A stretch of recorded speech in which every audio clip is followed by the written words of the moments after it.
Hello friends, कैसे हैं आप सब।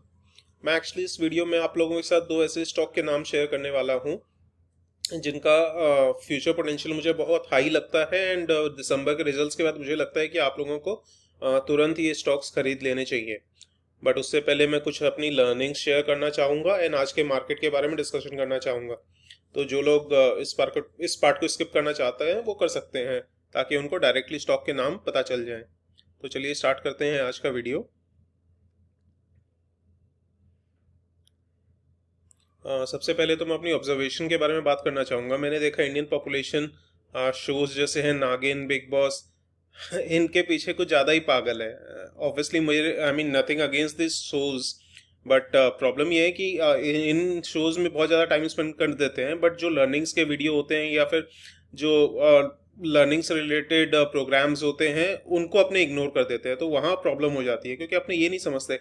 ऑब्वियसली तुरंत कोई रिटर्न नहीं मिलता, बट अल्टीमेटली लर्निंग के थ्रू जो रिटर्न मिलता है वो धीरे धीरे एड अप हो जाता है एंड आप खुद भी नहीं सोच सकेंगे फ्यूचर में कितना अच्छा रिटर्न्स मिलेगा।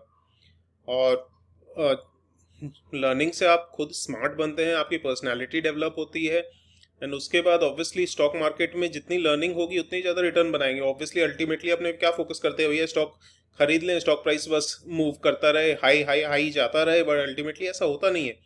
अपने को उसके जो डेप्थ में स्टॉक को स्टडी करना पड़ेगा। अपने स्टॉक से ज़्यादा कंपनी पे फोकस करें कि क्या कंपनी है, क्या फंडामेंटल्स है, क्या फाइनेंशियल्स है। बट अल्टीमेटली काफ़ी टाइम अपने ये सब शोज में स्पेंड कर देते हैं। बट फॉर एग्जांपल मैंने रिसेंटली एक जन को देखा, वो एक यूट्यूब का चैनल देख रही थी, उठने में लेट। वो उस चैनल में क्या, जो भी उन जिनका भी चैनल था वो क्या बोल रही थी, उठने में आज लेट हो गई, बच्चों को स्कूल भेजना है, प्रॉब्लम हो गई, आज टिफिन में ब्रेड डाल दूंगी क्योंकि पराठे तो बनेंगे नहीं, एक्सेट्रा एक्सेट्रा। मैं सोच में पड़ गया कि वाह, ऐसे ऐसे चैनल चल जाते हैं। तो कहीं ना कहीं बहुत अजीब लगा मुझे। मतलब ये लगा कि कैसे टाइम वेस्ट कर रहे हैं, अपने कुछ भी लर्निंग नहीं है उन वीडियोस से। बट उन वीडियोस पे अपने घंटों स्पेंड कर सकते हैं, बट लर्निंग्स के वीडियो पे अपने ज़्यादा टाइम स्पेंड करना ही नहीं चाहते। छोटा से छोटा वीडियो चाहिए। काफ़ी लोगों ने मुझे भी सजेस्ट किया आप टू द पॉइंट वीडियो बनाइए, 6 to 7 या 8 मिनट्स या बिलो 10 मिनट्स के वीडियोस रखिए, बट मेरे से नहीं होता भैया।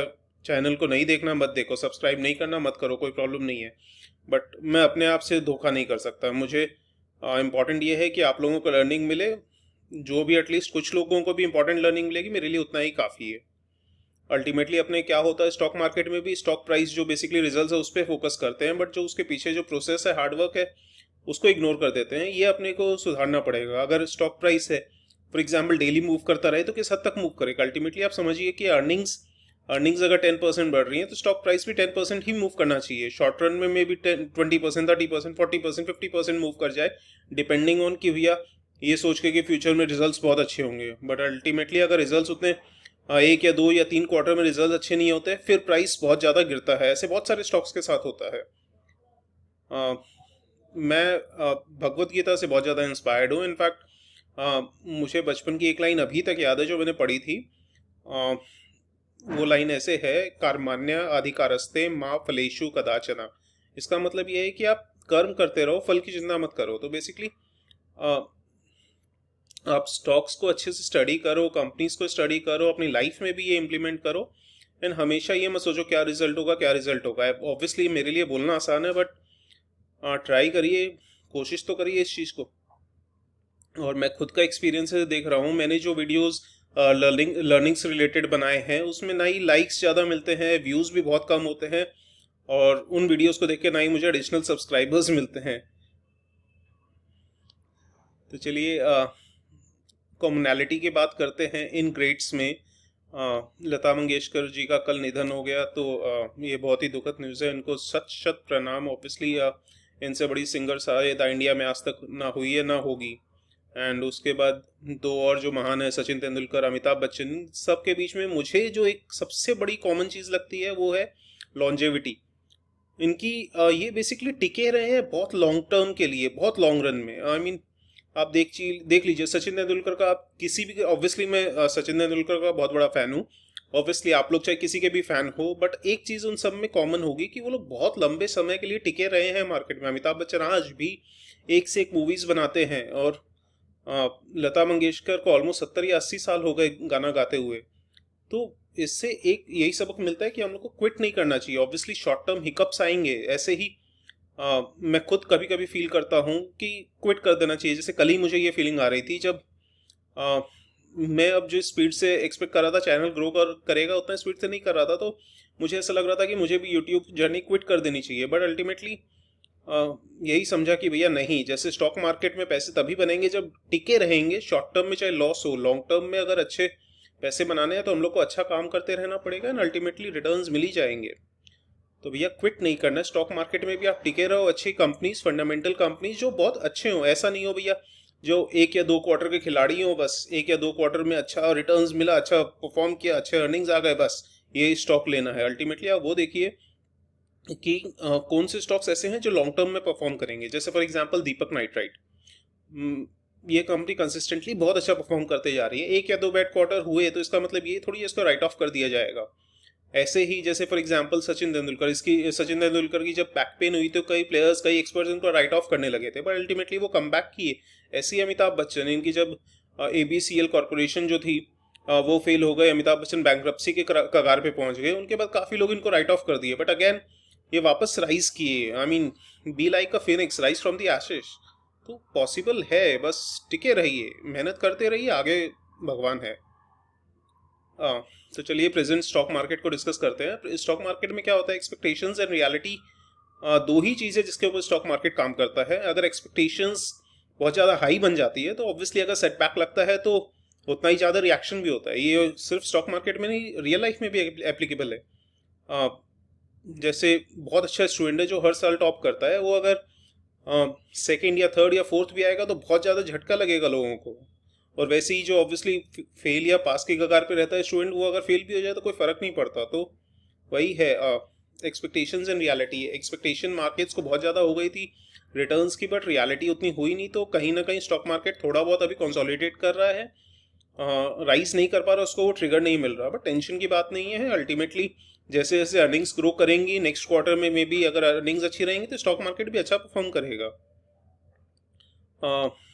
उसके बाद मैं आप लोगों को प्राइस अर्निंग्स रेशियो जो बहुत ज़्यादा बोला जाता है उसको एक सिंपल तरीके से समझाता हूँ। सपोज आप कोई बिजनेस खरीदना चाहते हैं, बिजनेस खरीदना चाह रहे हैं, सपोज वो बिजनेस जो भी उसका सेलर है वो ये बोल रहा है कि आपको हर साल ये बिजनेस 1 रुपया बना के देगा, तो आप उसके लिए कितना प्राइस ऑफर करोगे।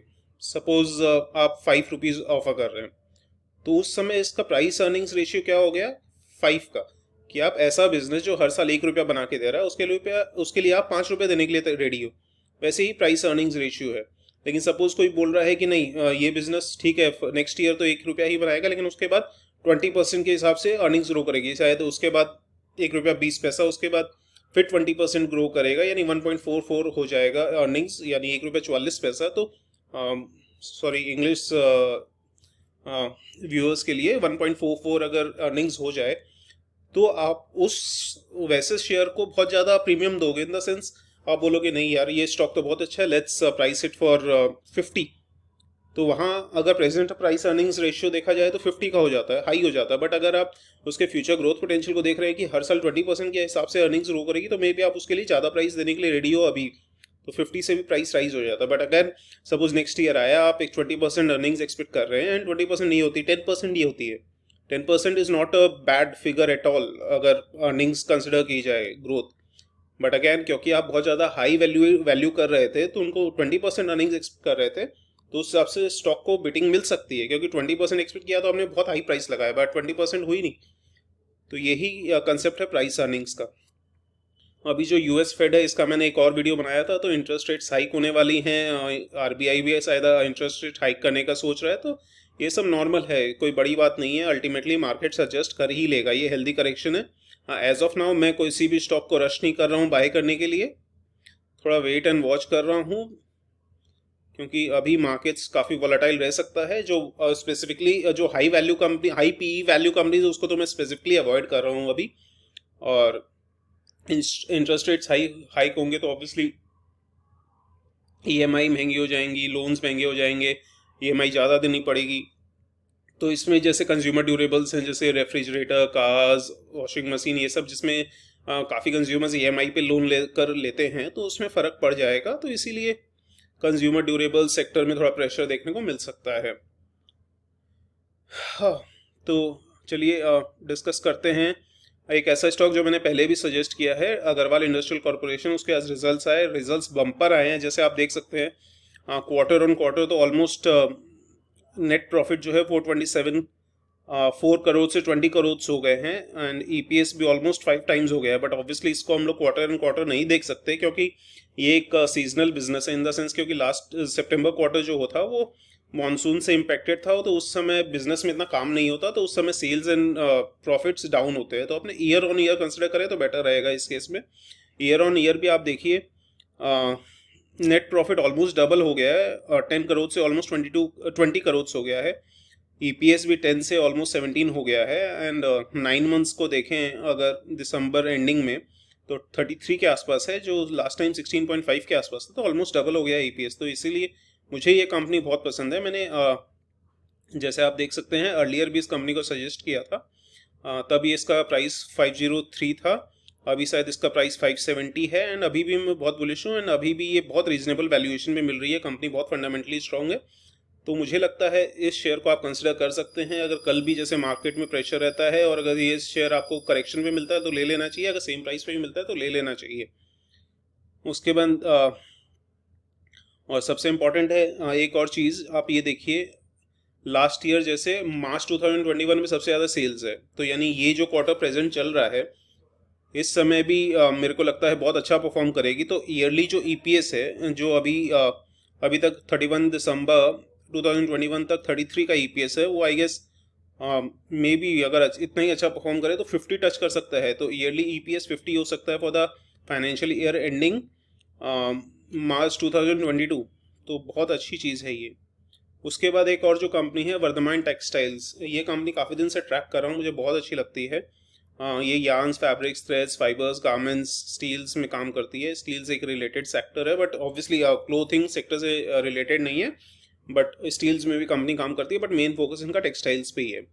अभी रिसेंटली कंपनी ने स्टॉक स्प्लिट भी अनाउंस किया है, जिसमें 5-1 है, यानी एक शेयर के बदले 5 शेयर्स हो जाएंगे आप लोगों के। बट वो स्टॉक स्प्लिट इतना मैटर नहीं करता, बट क्या होता है कि स्टॉक स्प्लिट होने के बाद थोड़ा ट्रेडिंग आसान हो जाती है, स्टॉक थोड़ा लिक्विड हो जाता है कि कम दाम हो जाता है, तो ज़्यादा लोग खरीद पाते हैं, सेल कर पाते हैं। और ये कंपनी अब रिसेंटली बहुत ज़्यादा कैपेसिटी एक्सपेंशन पे भी ध्यान दे रही है। और जो मुझे सबसे इम्पोर्टेंट अच्छी चीज़ लगी, इनकी जो फेस है वर्धमान टेक्सटाइल्स की, वो है सुचिता ओसवाल जैन जी। ये अभी बहुत ज़्यादा डायनामिक लीडर हैं, वुमेन एम्पावरमेंट पे बहुत ज़्यादा काम कर रही हैं। पंजाब गवर्नमेंट से इन्होंने परमिशन ली कि वुमेन को नाइट शिफ्ट में काम करने की परमिशन दी जाए, एंड उनकी सेफ्टी का पूरा ध्यान रखा। तो ये बहुत ज़्यादा रैपिडली कंपनी को ग्रो कर रही हैं, बहुत इनोवेटिव सॉल्यूशंस भी ला रही हैं। एट प्रेजेंट इनकी जो वर्कफोर्स है वो अराउंड 35% वुमेन की है, तो ये मेरे हिसाब से बहुत फ्यूचरिस्टिक है, एंड बहुत सस्टेनेबिलिटी वगैरह पे काम कर रही है कंपनी। एंड इनका फोकस ट्रिपल बॉटम लाइन पे है, यानी सिर्फ प्रॉफिट पे नहीं, प्रॉफिट, प्लैनेट एंड पीपल, ये तीनों चीज़ों पे काम कर रही है। तो ऐसी कंपनीज मुझे पर्सनली बहुत पसंद आती हैं। ये एक जो इकोनॉमिक टाइम्स से मैंने आर्टिकल मिला था, ये कंपनी जैसे सुचिता ओसवाल जैन जी के बारे में है, ये बहुत अच्छा काम कर रही हैं, एंड आज इनके बहुत ज़्यादा रिनाउंड क्लाइंट्स भी हैं। आप गैप है, मार्क्स एंड स्पेंसर है, टारगेट है, H&M है, कैल्विन किन है, तो 75 कंट्रीज़ में ये करंटली एक्सपोर्ट कर रही हैं। एक और आर्टिकल, ऑब्वियसली मैं इतना ज़्यादा फ़ैन नहीं हूँ जो ये ब्रोकर हाउसेस जो ये बोलते हैं, बट स्टिल एक थोड़ा सा सिग्नल मिल जाता है, जो ये ICICI डायरेक्ट ने बोला है कि ये आप खरीद सकते हैं for the target price of 3125। तो की ट्रिगर्स देख लेते हैं। अभी जो है, जो चाइना +1 स्ट्रैटेजी हो रही है, काफ़ी जो ग्लोबल रिटेलर्स हैं वो चाह रहे हैं कि चाइना के ऊपर डिपेंडेंस कम करके बाकी कंट्रीज़ में भी बाकी कंट्रीज से भी इम्पोर्ट किया जाए, एंड गवर्नमेंट ऑफ इंडिया इस चीज़ पे काफ़ी ध्यान दे रही है। तो टेक्सटाइल्स का फ्यूचर मुझे काफ़ी ब्राइट लगता है, तो इस वजह से इनके प्रोडक्ट्स की डिमांड काफ़ी बढ़ने वाली है। ऑलमोस्ट 2000 करोड़ का एक्सपेंशन कर रहे हैं यार्न स्पिंडल कैपेसिटी में, and revenue and earnings CAGR जो एक्सपेक्ट कर रहे हैं वो अराउंड 22%, एंड अर्निंग्स ऑलमोस्ट 57% का CAGR। तो बहुत बहुत कंपनी में फ्यूचर पोटेंशियल है। चलिए नेट सेल्स की फिगर देख लेते हैं, last net sales and profit की लास्ट 5 क्वार्टर्स से। आप देखिए दिसंबर में ऑलमोस्ट 1.5 टाइम्स हो गई है net sales, from 1666 to 2453 crore. ऐसे ही प्रॉफिट भी ऑलमोस्ट, प्रॉफिट तो इनफैक्ट प्रॉफिट आफ्टर टैक्स तो ऑलमोस्ट 4 टाइम्स हो गया है, 144 करोड़ से ऑलमोस्ट 570 करोड़ हो गया है। And adjusted EPS almost 4 times हो गया है। तो ये बहुत बड़ा पॉजिटिव फैक्टर आप देख सकते हैं। स्पीड से ग्रो करना बहुत बहुत पॉजिटिव फैक्टर है इस कंपनी के लिए।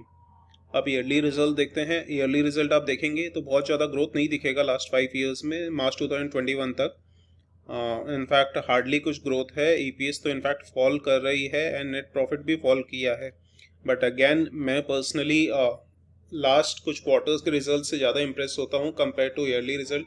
पास्ट में ये कंपनी उतना ज़्यादा रिटर्न, इनफैक्ट रिटर्न शायद जनरेट ही नहीं कर पा रही थी, बट अभी आप लास्ट 4 to 5 क्वार्टर से आप देखिए बहुत रैपिडली ग्रो कर रही है। इसी वजह से मैं फ्यूचर को लेकर बहुत बुलिश हूँ इस कंपनी को लेकर। ज़रूरी नहीं है पास्ट में जैसा परफॉर्म किया वही फ्यूचर में हो, तो अपने को करंट स्टेटस देखना है। इन करंट स्टेटस के हिसाब से ये कंपनी फ्यूचर में बहुत अच्छा करने वाली है। एंड आप टोटल रिजर्व्स देखिए, रैपिडली ग्रो कर रहे हैं। फ्रॉम मार्च 2017 में 3900 करोड़ से ऑलमोस्ट 6000 करोड़ हो गए हैं मार्च 2021 में। At the same time borrowings भी बढ़ी है, बट उतनी ज़्यादा नहीं बढ़ी है, रीजनेबल है अभी भी कंपेयर टू इक्विटी, तो कोई प्रॉब्लम नहीं है। स्पेसिफिकली कंपनी अब स्पीड से एक्सपैंड कर रही है, थोड़ी बहुत बोरोइंग्स तो देखने को मिलेगी, तो कोई प्रॉब्लम नहीं है। And compare to current liabilities, current assets भी बहुत ज़्यादा हैं, तो एज सच कोई प्रॉब्लम नहीं है सॉल्वेंसी रिलेटेड। तो मुझे ये कंपनी बहुत स्ट्रॉन्ग फाइनेंशियल्स लग रहे हैं कंपनी के। इस कंपनी का जो मार्केट कैप है वो अराउंड 14,500 करोड़ का है।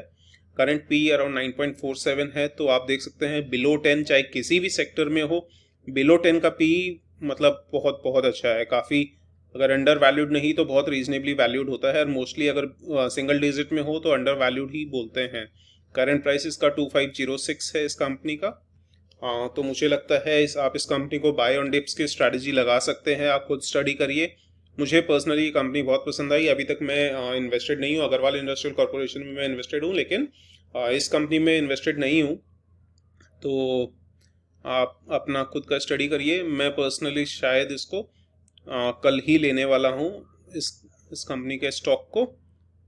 तो चलिए, और एक और बात, मैं एक्चुअली सॉरी, काफ़ी लोगों का पोर्टफोलियो मेरे पास ईमेल पर पड़ा है, बट मैं रिव्यू नहीं कर पा रहा हूँ, थोड़ा टाइम की शॉर्टेज है, थोड़ा वर्क प्रेशर भी बढ़ गया है। बट अल्टीमेटली मैं जल्दी से जल्दी कोशिश कर रहा हूँ आप लोग का पोर्टफोलियो चेक करके आप लोगों को इन्फॉर्म करने का। तो please bear with me. And चलिए इसी बात पे, और ऑब्वियसली एक डिस्क्लेमर कि ये इन्वेस्टमेंट एडवाइस नहीं थी, ये इस वीडियो का purpose is related to learning and education. इसी बात पे वीडियो एंड करते हैं, मिलते हैं नेक्स्ट वीडियो में। Thank you.